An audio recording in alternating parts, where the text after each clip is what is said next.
All right. First of all, I want to apologize for this going up a little late this week.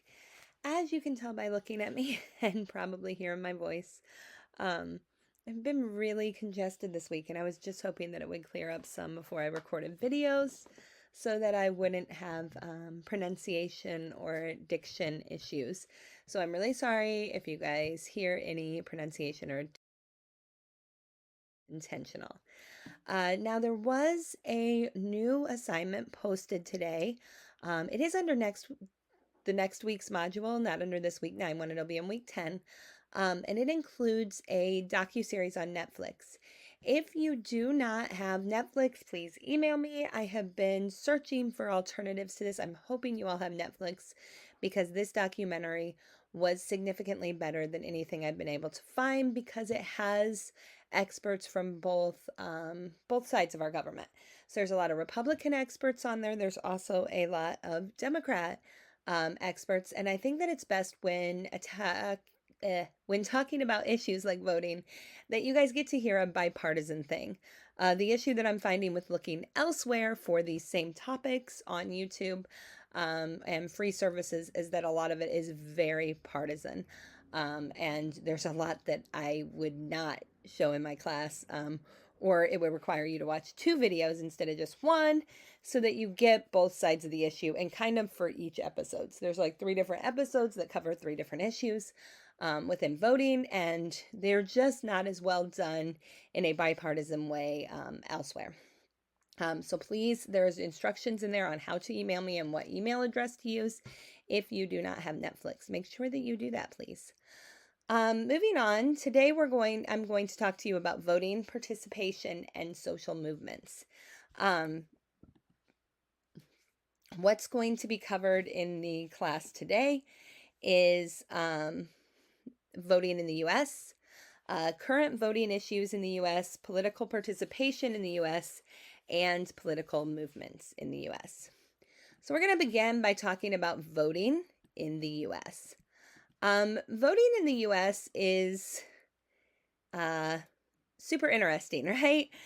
Voting rights have long been a priority of those in charge. This is because they offer a clear way for everyone, regardless of race, sex, creed, ethnicity, religion, anything, to be able to participate within our government. It allows the spread of multiple ideas and beliefs, and for all of those people who have those different beliefs to feel as though they can have representation within our government. Now, there are some basics of voting. So, one of the things that we talk about with basics of voting is early voting. So, in some states, there is an option for early in person voting that is prior to the election day, where registered voters can cast a ballot in a designated period prior to the election day. Each state or jurisdiction will have their own rules, and those times may vary. There's also absentee voting. Now, absentee voting is sometimes also called voting by mail. Absentee ballots are available for all voters in all states. Now, there are different restrictions placed on this type of voting depending on which state you are in. Forms of absentee voting can also differ by state. In most cases, it is a ballot that is mailed to your residence, which allows you to cast a vote prior to or by the election day by mail. Now, many states will allow you to vote absentee without an excuse or specific reasons. But some states are going to require you to provide an excuse or specific reasons before you can vote absentee. Some states, like California, offer absentee voting where you can receive a ballot prior to every election. Now, most states will require you to request an absentee ballot by a predetermined deadline before each election. States like Oregon and Washington are entirely vote by mail, where every registered voter receives a ballot by mail without requesting or applying for it. I don't know if any of you are familiar with voting in the state of Oregon, but it is completely unique compared to any other state. And one of the things that the government of the state of Oregon does is provide you with a booklet, like a pamphlet, with your ballots. Then you can read through this book, and it's different by city and each city, right? Or county. And you can read through this ballot in this book, and you can read about each of the candidates and where they stand on certain key issues. This allows for every voter in the state of Oregon to be able to sit down and actually make a well-informed vote. I think that this is incredibly important and something that should be available in all states. I think that it probably isn't available for a number of reasons, the first being cost, right? But I think it is something that is very worthwhile. Even a website in the state where they would have those things clearly outlined could be so beneficial to voters. Finally, you have election day voting. Now, this is where you go in person to vote on election day, but you can be required to vote in designated locations and within hours that polling places are open. Now, some states are going to require a valid photo ID before you can cast your ballot, or else you will cast a provisional ballot, so check with your state's voter ID requirements before going. Further, make sure that you know where your polling place is before you head out for the day. Polling places change often. My husband and I previously lived in the same home for about 13 years, and we had 4 different polling places in those 13 years. So it's important to know where your polling place is. So there's some other general registration rules for voting. You have to be a U.S. citizen. You must be at least 18 on election day. You must be a resident of the state that you are registering in. You might need to register, you might need to re-register if your address, your party affiliation, or name has changed since you were last registered. Many states will also require you to register in advance. So one of the things that I thought was important, since we all reside in the state of Illinois, is to talk about Illinois voter registration and election day information. So voter registration deadlines for in-person voting, for in-person registrations ended on October 8th of this year. Now online, they do end today, so October 20th. But there is a grace period from October 21st to November 5th. That is also available for some people. Now, there is absentee mail-in ballot request has to be requested by October 31st online. Your post has to be received by October 31st. And if you go in person, your absentee mail will be by November 4th. These are the dates that you can receive an absentee ballot. Now, your completed absentee mail-in ballot must be returned and postmarked by November 5th, with that post being received by November 19th for it to count. In an early voting period from September 26th to November 4th, you can go and vote in person early. So some things that you guys should be thinking about are, what do you think of these rules to vote? How about the process of voting? And do you see areas in which changes need to be made? Kind of why or why not if you're thinking about changes that need to be remade. Things to think about, right? So current voting issues in the U.S. There are a number of current voting issues that are currently up for debate and taking place within the U.S. Kind of an overview of those that while voting rights have never been straightforward, there is a full enfranchisement that has gradually shifted over time. In 2013, the Supreme Court struck down parts of the 1965 Voting Rights Act. This has allowed for some things to happen that some people see as corruption. And income has become an increasing issue, as oftentimes work schedules and locations of polls cause more poor people to be unable to vote. Now, voting rights. One of the things to think about is, should felons be allowed to vote? Now, many innocent people are imprisoned and face never being allowed to vote again. Not being able to vote makes it impossible for these individuals to have a say in the laws that affect them, as well as the laws that affect their communities. Felons are essentially treated as second-class citizens and often face harsher scrutiny than their counterparts. Now, those who have been imprisoned and are released often face additional discrimination in a number of ways, And without the right to vote, their interests politically get pushed to the back burner. Research shows that 76% of Black women who have been incarcerated serve as the primary caregivers for their children. Um, One of the things to think about is that recently in Illinois, State Bill 828 would have restored voting rights to the incarcerated. However, it did not pass. There are nearly 30,000 Illinois residents who are unable to vote because of felonies, and there's an opportunity for lasting and drastic change in this area. Thousands of Black mothers know that the needs of their children are not being engaged or met because of their inability to vote. One example is in Illinois, was that in Chicago, there were recent reports that showed concerning levels of lead contamination in pipes, which was affecting the water within the city. Now, parents feel that they should be able to vote to ensure that their children are kept safe, even if they have made a past mistake. That is something to think about, right? Like, who is determining that people can't vote, and why is this the determination? Voter suppression is becoming a bigger issue each and every year. This is a strategy that's used to influence the outcome of an election by discouraging or preventing specific groups from being able to vote, right?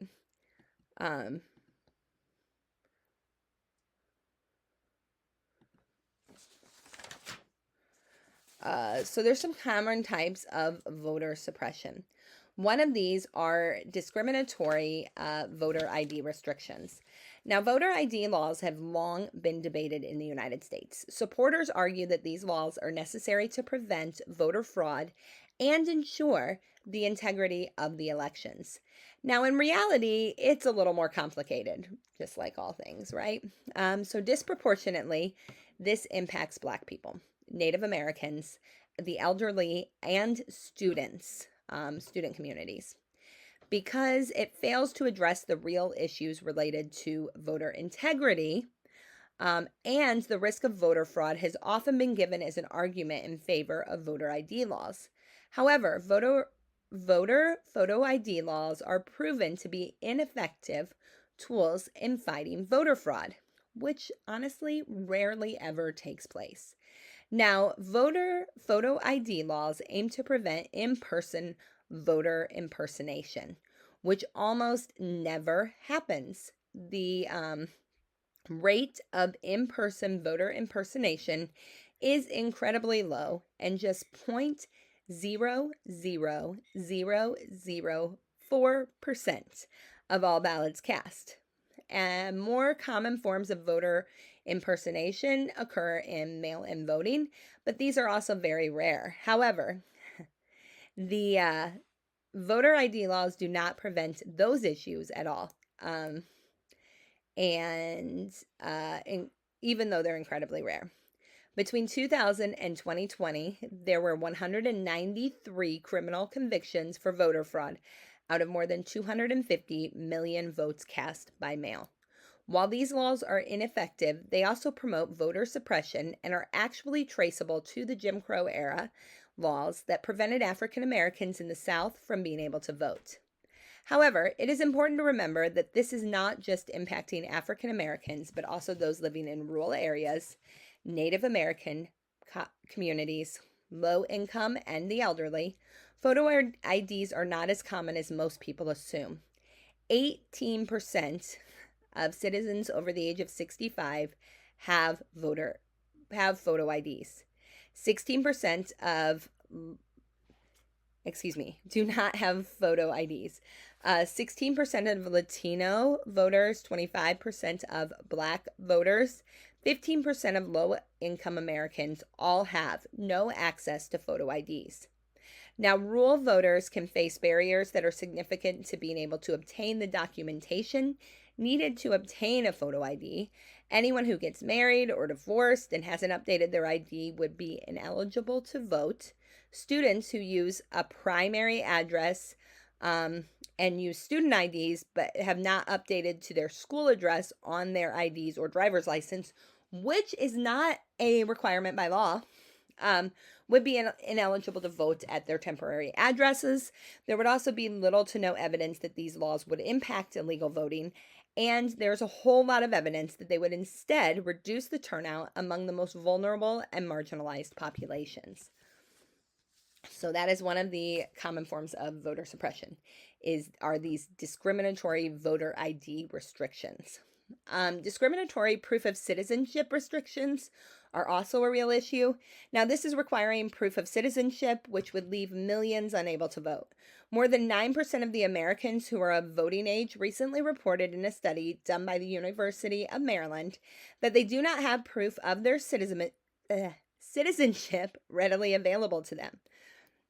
This means an estimated 21.3 million voters would be impacted and unable to vote. Now, documents are either not held by an individual, are held by family members, or they could be in a safety deposit box.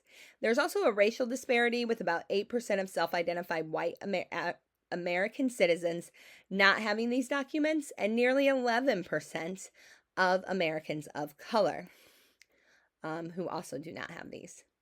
Now, another issue for voter suppression is reduced polling place hours in community of color and the reduction of polling places.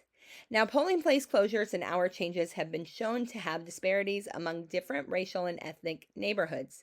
Between 2012 and 2018, 1,688 polling places were closed.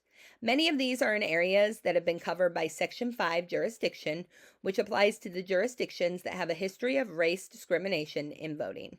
In 2018, 1,173 fewer polling places since 2014 and higher voter turnouts.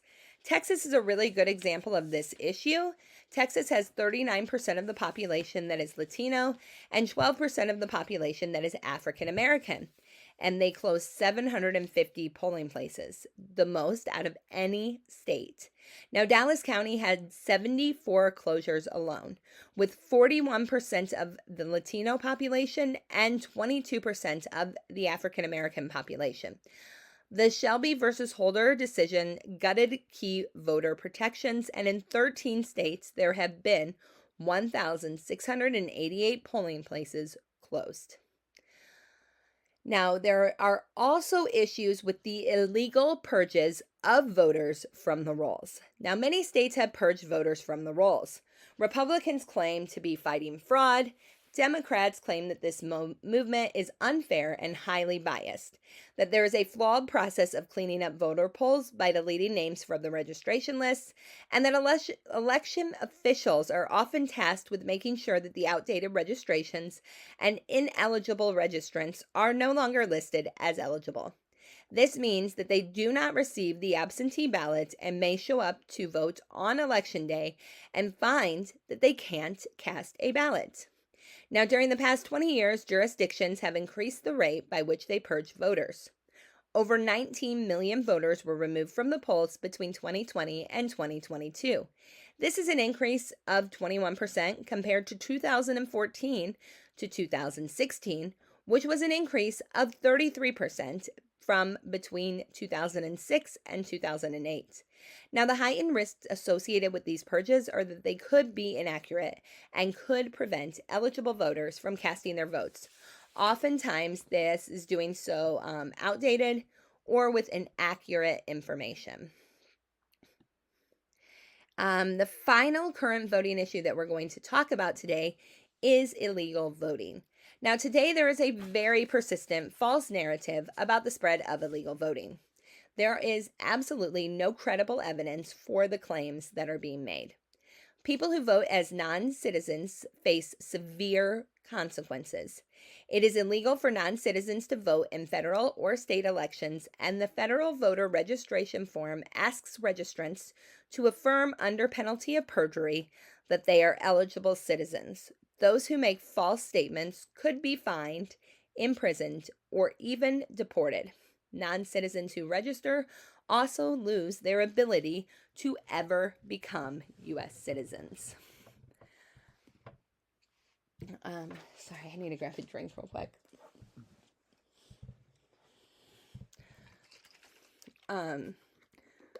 So it's a big deal if somebody votes and is not a citizen. In addition, all data shows that non-citizen voting is incredibly rare. Now, after the 2016 election, the Brennan Center for Justice, which advocates for voting rights, surveyed the local election officials in 42 jurisdictions with high immigrant populations and found only 30 cases of suspected non citizen voting out of 23.5 million votes cast. Now, one report out of North Carolina claimed that out of 4.8 million voters, there were 41 cases of green card holders voting. But this study also showed that these individuals were falsely told that they were eligible to vote. Seems pretty convenient for a state that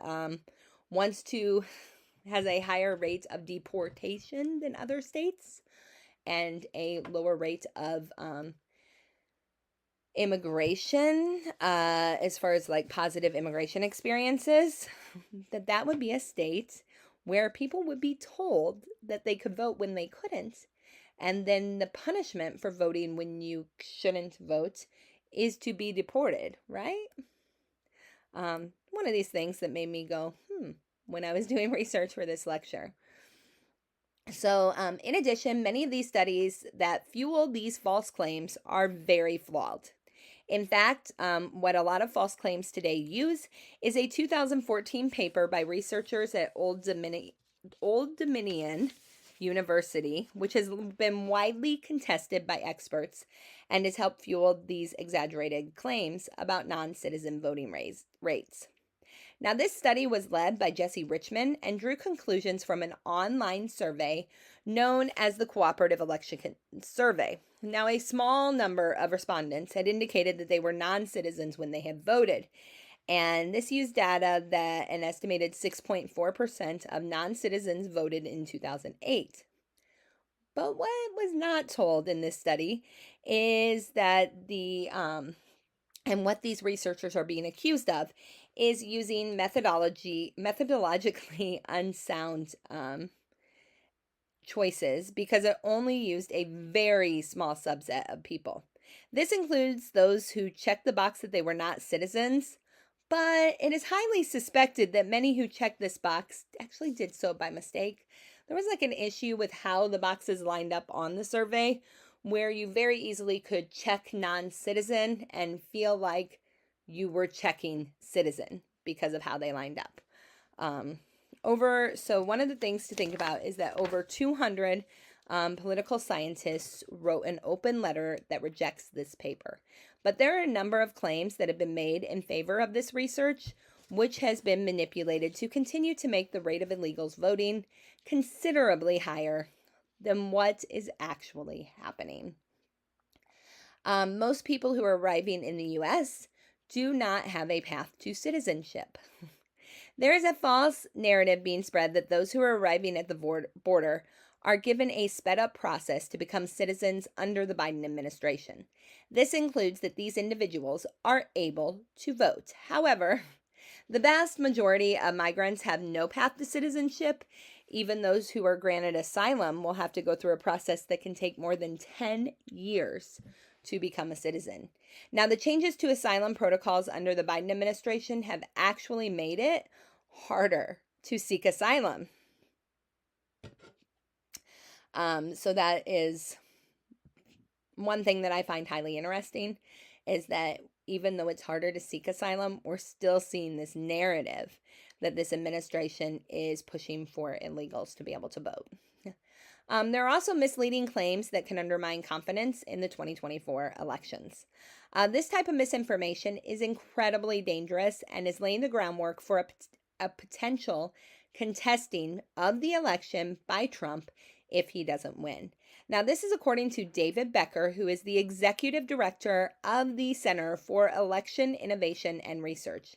And he goes on to state, "You can absolutely bet if Trump loses, he will claim there was widespread non-citizen voting without any evidence whatsoever, and that it is going to incite anger and potentially violence." This is the big deal, right? The violence. No one wants to see our country falling apart because of these types of things. So some considerations that you should be making at this point is, what issues do you see over voting? Do you think there is a potential for some type of riot or attempts to overthrow the government if the election is not won by certain candidates? Those are things we should be thinking about. Now, political participation in the United States. U.S. voter turnout is incredibly low when compared to other countries in the world. In fact, the U.S. ranks 31st out of 50 countries for voter participation, with just about 2/3 or 66% of eligible voters voting in the 2020 elections. So, one of the biggest issues is with youth engagement. Peter Levine, who is the director of Circle, stated, "Teachers face an inhospitable climate for civics, tests and standards that do not reward discussing current events, considerable resistance from parents to anything touching politics, and a national political climate that alienates young people from public life." The research for this new report demonstrates the urgency of better civic education in schools and community-based organizations that include youth. So there's some highlights from this report's findings that I would like to share with you today. So current levels of knowledgeable engagement by America's youth remain too low. Less than half of the young people or half of young Americans vote, even in the presidential elections. And just about 10% of Americans between the ages of 18 and 24 met a standard of informed engagement in the 2012 presidential election cycle. Now, opportunities for civic learning and engagement are highly unequal. White, wealthy students are 4 to 6 times more likely than Hispanic or Black students from low-income households to exceed the proficient level on the National Assessment of Educational Progress, or the NAEP, in the subject of civics. Only 7% of students whose parents didn't graduate from high school who are eligible for free or reduced lunch reached the proficient point. Now, civic education is increasingly viewed as controversial by the public. 1/4, or 24.8%, of the teachers who were surveyed by the commission thought that parents or other adults in the community would object if politics were being discussed in their course, even if they were asked about courses on government or civics taught during a presidential election year. Now, although highly controversial, voting laws have only small effects. Photo ID laws seem to lower voting for young people who did not attend college. Same-day voter registration modestly but reliably boosts youth turnout.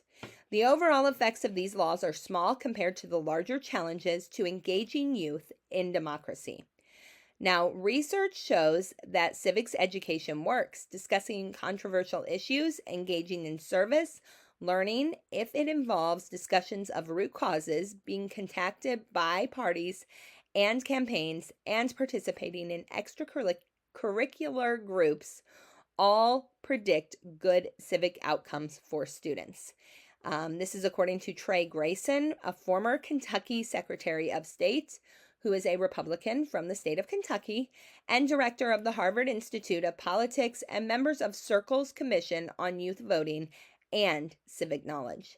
As a teacher we surveyed stated, civic education is essential if we are to continue as a free democratic democracy.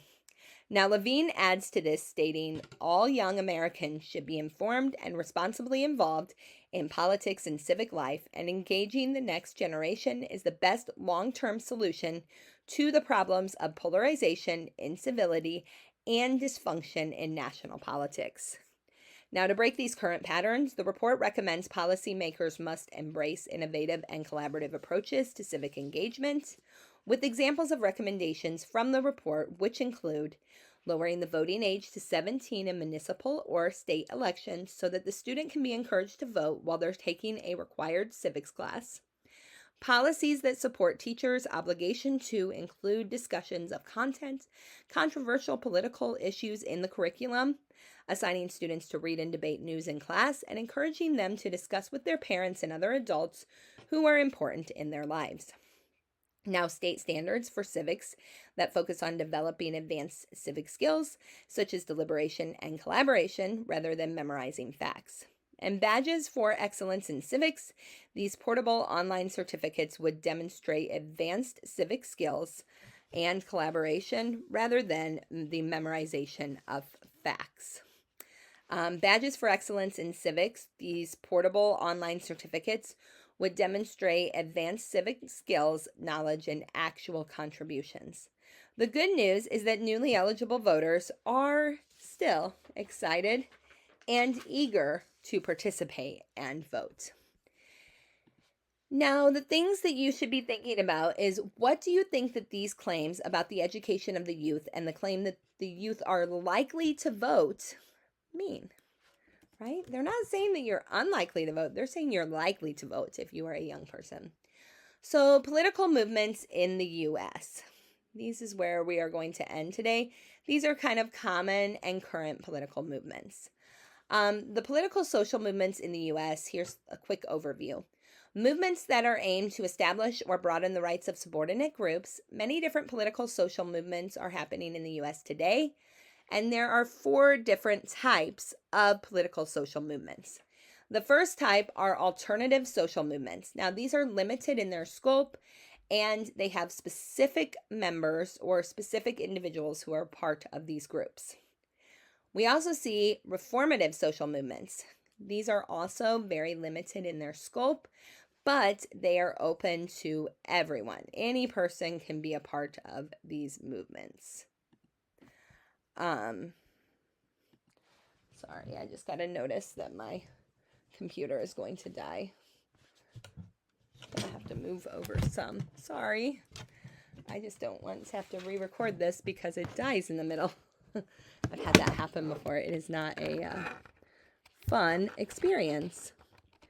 So, make sure everything looks good. Sorry about that. And the slightly different angle now that you guys will be at. Anyway, so the first of these movements that we're going to talk about is the 9/11 Truth Movement. Now, the 9/11 Truth Movement is a disparate group of adherents who adhere to this set of overlapping conspiracy theories that dispute the general consensus of September 11th's attacks.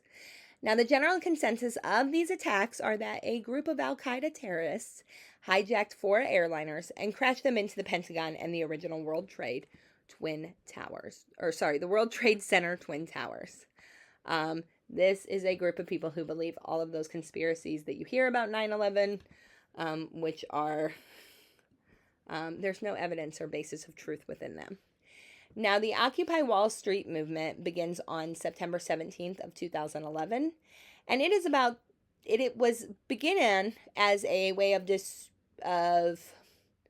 looking into the widening wealth inequalities and the pay gap disparities that were putting American workers at a huge disadvantage while allowing the owners of the production to benefit greatly or continue to grow in extreme ways.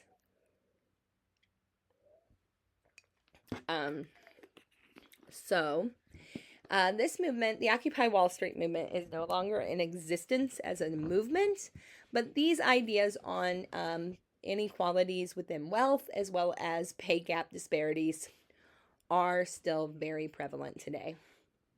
The fight for $15. Now, this movement was centered on the idea of $15 as a national minimum wage. Today, this is a pretty common mainstream idea, and many corporations have been pressured by the movement to support a $15 an hour minimum wage as a path towards a more livable wage. The Black Lives Matter movement. Now, the Black Lives Matter movement started as a hashtag Black Lives Matter, when 3 women activists responded to the acquittal of Trayvon Martin's murderer, George Zimmerman, right? Trayvon Martin was a young man who was shot in the city of St. Louis by a police officer named George Zimmerman. The campaign fights against the systemic violence and racism that Black people face and helps bring light to the issues of police brutality against African Americans. We really saw the height of this movement, or one of the highs of this movement, during the when George Floyd was murdered. by Derek Chauvin.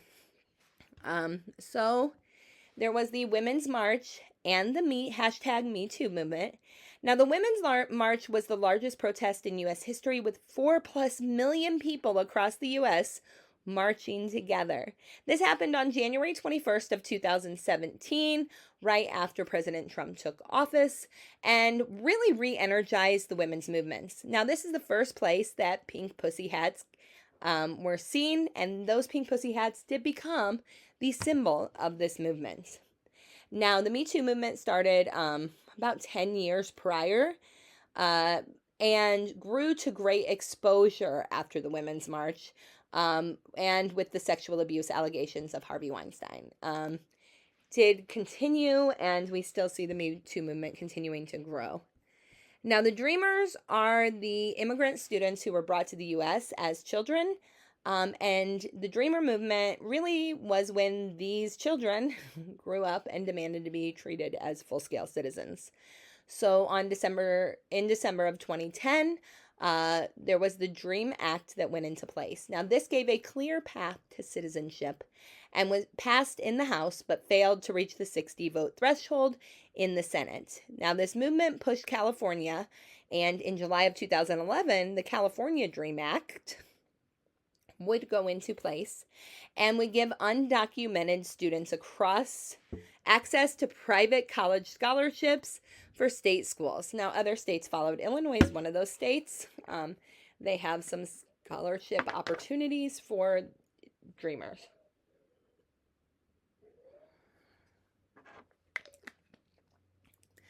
The tenants' rights movement is another big movement. Now, middle-class families today often struggle to afford to buy homes and are essentially stuck renting. Now, landlords started responding to this housing crisis where people couldn't afford to buy homes by raising the rents. They basically raised the rents where people couldn't even start to save to buy homes because their rent was such an exorbitant expense. Groups in Chicago, Seattle, Denver, Long Beach, and Orlando, as well as other large cities, have waged rent strikes and campaigned for rent control, protections against evictions, and more affordable rental housing with local funds. The next movement is the voting rights movement. Under the leadership of Reverend William Barber II, activists in North Carolina began Moral Mondays, which are protests and civil disobedience at the state capitol in 2012 to react to the restrictions on voting that were put in place by the newly elected Republican majority.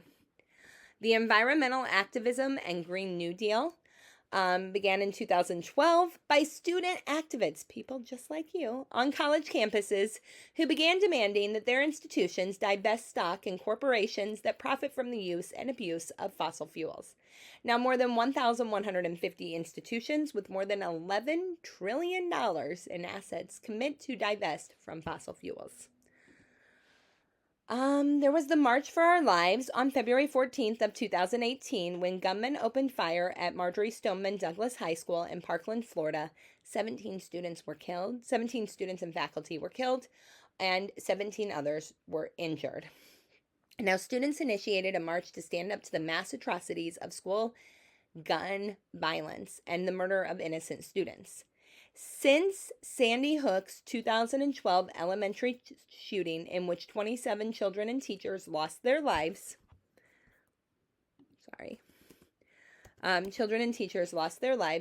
there have been 2,458 killed and 2,178 mass shootings, with 9,119 individuals wounded.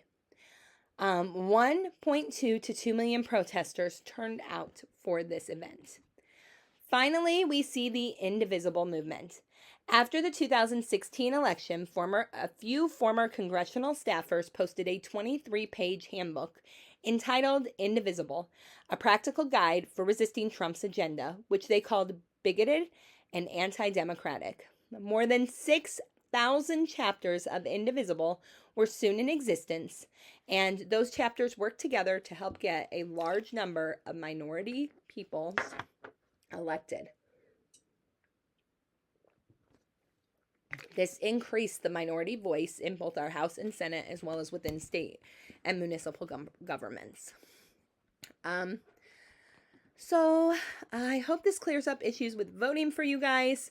If you watch the documentary as well as you have been instructed to do so, you will find that there are a number of amazing resources as well there, and that there is very clear examples and really good conversations on voting. If you have any questions, again, there are clear directions in how to email me.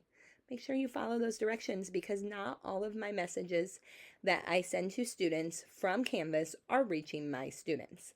So just be aware of that. Thank you so much. Goodbye.